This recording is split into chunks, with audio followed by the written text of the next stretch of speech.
everybody, and welcome back to my channel. I'm Abby. If you're new here, I am a mom of 3 boys, and today I'm going to share with you guys some of my tips and tricks for flying with a child or children. So recently, if you follow my channel, you would know that we had to take an emergency an emergency trip to Hawaii. It does sound like a vacation, but it really wasn't. I'll link the video below. It was a big tragic thing, so it turned out good, but that's beside the point. Anyway, so when we went, I had to take my baby with us. We have, like I said, 3 kids. I have 3 and under. And this time we were just traveling with our baby. But, you know, I was texting my friend and she was like, can you please share what are some of your ideas and how traveling, share ideas, share information. So I was like, text me your stuff and I'll try my best to answer in a video because I'm not a texter. Anybody who knows me, that I will answer quick messages, but yeah. So I'm going to jump right in and hopefully this video is not too long. Be sure to like and subscribe so you don't miss any videos, and let's get to it. So before we go, I'm going to preface, I have never traveled by air with all 3 of my children. We just haven't yet. I have traveled with an infant several times, and I have traveled with a toddler and infant. So I've traveled with a max of 2. I've never traveled with 3, and I have not traveled with more than 1 by myself. So I'm going to preface with that, but I'm going to share basically what I have found to be pretty tried and true. All right, so let's start with planning. You're going to go on a trip. When you are planning your trip, my best advice to you would be plan to fly during nap time or during nighttime. So red eyes can be really scary to take, but trust me, once you are on that plane, it is so much easier because your child falls asleep. On the airplane, that's when it's going to be the most maddening, especially with a toddler or a child that wants to move. Once they become mobile, that's when it's really tricky. So if you can travel during nighttime, sleep time, any of that, you have a little help in your pocket. With that, on airplanes, if I know I'm going to travel, or anytime I'm at Target or the dollar store or something, and I find cool little things, I get them, and I kind of put them in a little box to hide away. So when you're traveling and you're packing and getting everything set together, we put little goodies in their backpacks to take with them, especially toddlers, because I'll get to that more with how we do our carry-ons, but we give them little special things so that they can entertain themselves. And my rule is they can only have 1 thing at a time, and then we play a game with them of how long can we make this last, whether it's taking pipe cleaners and twisting them together, or one of the times we had a whole bunch of stickers. How many times can we get this 1 sticker to stick until it falls off? How many places can we put it? Just anything to entertain your kids, especially if they're not sleeping during the plane, because like I said, that's the hardest part. And then along with food, because let's face it, food keeps kids quiet, especially when it comes down to flying. I don't care if you're having 6 packs of gummies. If it keeps you quiet on the airplane, that's good. But again, 1 at a time. What also helps is sometimes I'll break them up by times, or if I know I'm doing a shorter flight and then a longer flight, these are your shorter flight options, these are your longer flight options. You can get super technical with this, but that's just what I find. So 1 activity at a time. We kind of covered that. Let's talk about what to wear. So like I said, I have a baby, and I recently just traveled with a baby, and I've traveled with an infant several times on my own as well as with my husband.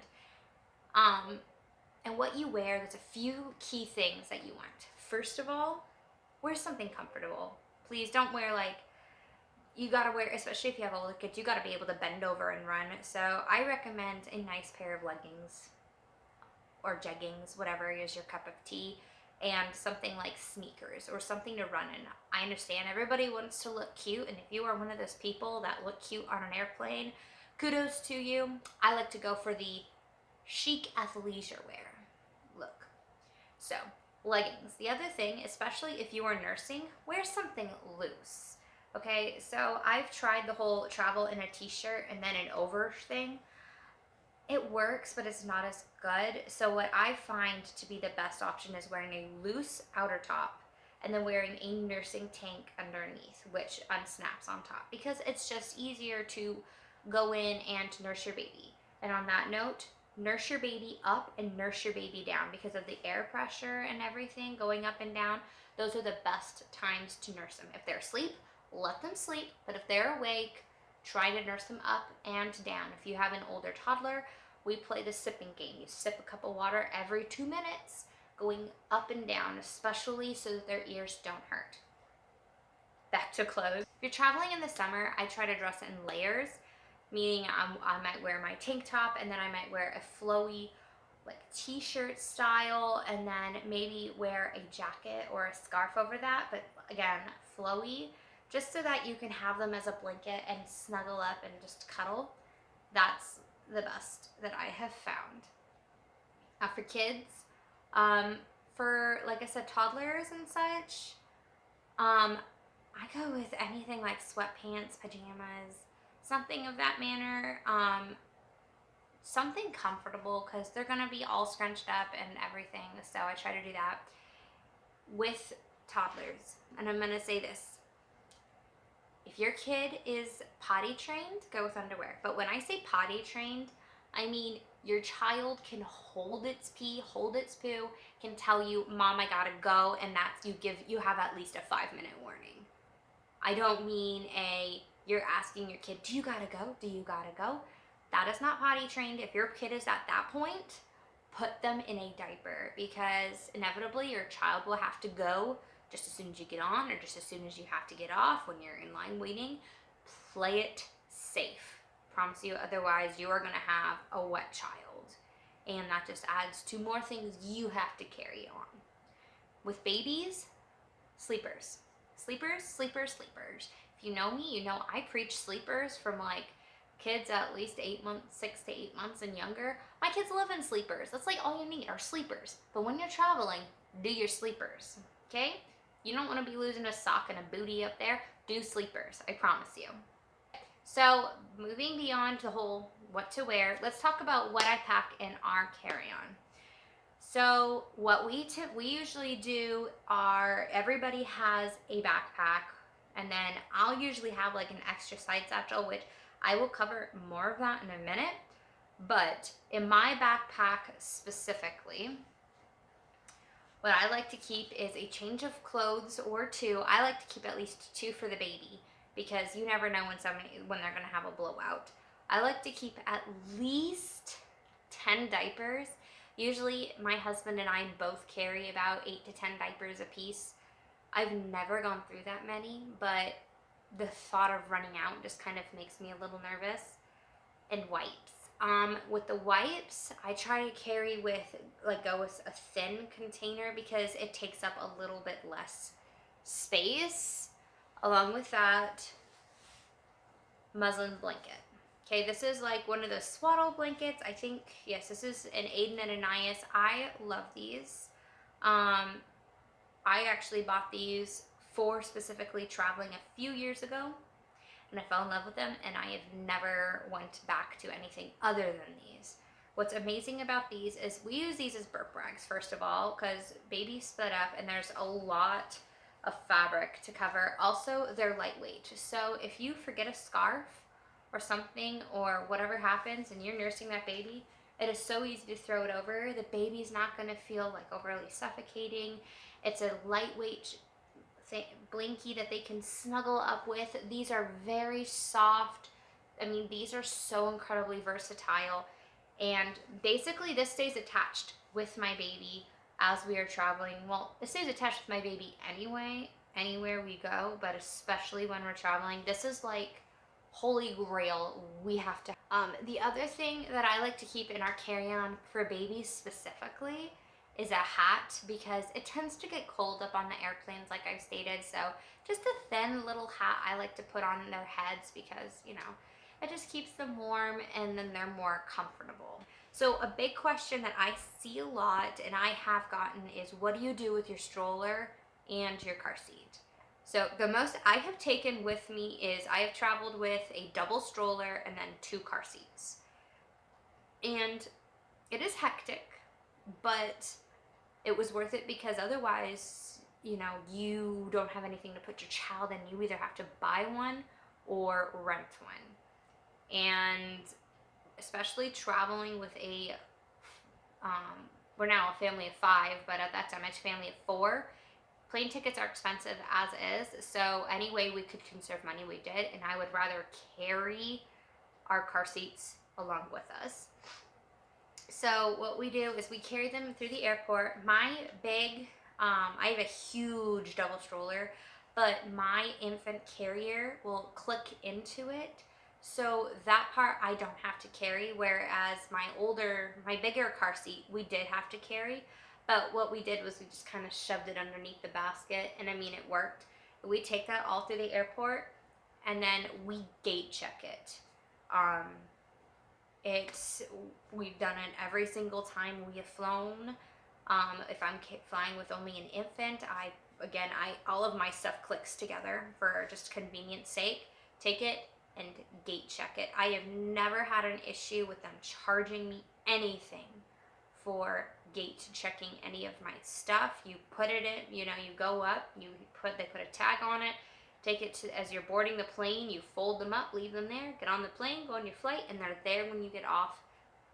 I've never had an issue with it, and I've flown with quite a few airlines. So, like I stated earlier, everybody kind of has their own backpack. So, I usually have an extra bag. I keep a side satchel because I keep my wallet, my headphones, my chapstick, which is very important to me, and all of our tickets in there, and I keep that on my body because I will not be able to, I can't lose any of that stuff. So basically my important stuff that I absolutely cannot use isn't on me, and I have quick access to it. So even if I'm on the plane, I'll sometimes still have it on, because if you're holding a baby, you can't bend up and down. So I very highly suggest having I call it a side satchel, but a little crossbody. But then I also have my backpack, and then usually my husband will have a backpack. And then if you're a toddler, at least I find about 2 years old and up, they're able to carry their own backpack. And then their stuff, like I said, we do all of their entertainment things. If you are doing all of their entertainment things, their snacks, their change of clothes, and their diapers, pull-ups, whatever, it will lessen your load and help them do that. One thing I will say is, if you plan on your child using any form of entertainment, invest in a pair of kids' headphones, because they don't like the things that go into the ears, the ones that go over the head that are adjustable to be their size. They are worth the investment. I think we got a $10 pair, which it was crap, I'll be completely honest. And then we bought a better pair, which was about $20, and it works. It does a good job. It's good because my kid has a tablet that he'll play on the airplane, or they'll watch the videos, and it's just easier with them having something to hear the music or whatever. The other thing that we keep is a roller bag, the small carry-on size. And in that, usually we will keep most of our overflow stuff from our big suitcases, and I will have that as a segue into that when I pack things. So when we pack, we do 2 big suitcases and a little carry-on rolly bag. In our 2 big suitcases, it has to fit enough clothes for everywhere. So my husband and I, we figure out what we're doing, and then for our kids, I tend to go, if we're at a place, we usually go for about 8 to 10 days. So if we're going there for 8 to 10 days, I will usually pack about, I would say, 12 to 15 pairs of clothes for children. Because kids make messes, kids have, do stuff. However, in those pairs of clothes, I also count the extra clothes that we carry on with our carry-ons. So in our big bags, we mainly put our toiletries and everything, all of our like pajamas and our main clothes that we're gonna be wearing. And then in our little roller carry-on, I will put our like extra baby stuff. We will pack toys. I try to do a couple of toys for the kids, open-ended stuff like blocks, cars, little people, stuff that they can play with. The majority of the time we're staying with families, so they have toys for the kids. But I find that it's, you want to bring a few things that they like, that they like, and then they can play with them in the airports. And another thing, jumping back to doing stuff in the airports, don't freak out with your kids running up and down. They have so much energy. I have, like I said, 3 boys. They are so energetic. A lot of airports will have play areas. Take them there, let them run up and down. We'll play games. We'll go and sit in an area that's kind of empty, and we'll play games of how fast can you run to the wall and back, or we will just walk up and down, or play hopscotch. Your kids got to get the energy out. You can't expect them to sit perfectly still on an airplane and then go to an airport and do the same thing. They have to get their energy out. So with that, we'll find our gate, and then we do laps, and each of us will take turns sitting with our stuff, and then the other takes the kids. You've got to burn that energy. But back to what I was saying with the carry-on, pack a couple of toys for them to sit down and play. I also like to pack one of a junkie blanket, just a fold up quick blanket, or something like this, an extra one to put on the ground so the baby can lie on it. And if your baby's rolling, it gives them a chance to stretch out and be able to just, nobody wants to be crammed in something all day, whether you're a baby or not. Along with our packing, another thing I like to do, especially with kids, is bring something, it's a little piece of home. So like my kids they get to pick like one stuffy that'll come with them, and maybe one blanket, but something so that when, especially at nighttime, it'll just be easier for them to go to sleep because it's something comforting, it's something that they're very used to. The other thing with that, going along with being on a trip with kids, stick with your routine as best as possible. Like, especially your getting to bed routine, whether it's, brushing your teeth, put your pajamas on, nighttime story in bed, just stick with something. But when they have a little piece of home, I find that they sleep a little bit better. And like I said, I have one of the questions was, how do you keep yourself from overpacking? A big one is, I make a list of things that we will need. I try to stick with that. I try to be very minimal with stuff. I personally love packing cubes because you are literally limited to little, containers. And I will try to link below some that are on Amazon. And we are looking on investing in some more because we have one set. And I would like to have a color for every person, so it's just easier to grab everything. But you are limited in space, and honestly, I find that you run out of weight faster than you run out of room. So when I figure out how to pack everything and not go overweight, I will let you know. But that's also part of the reason we keep a rolly bag, because we put most of the kids' clothes in that. So I hope that answered a lot of those questions. If there's any more, be sure to leave them below.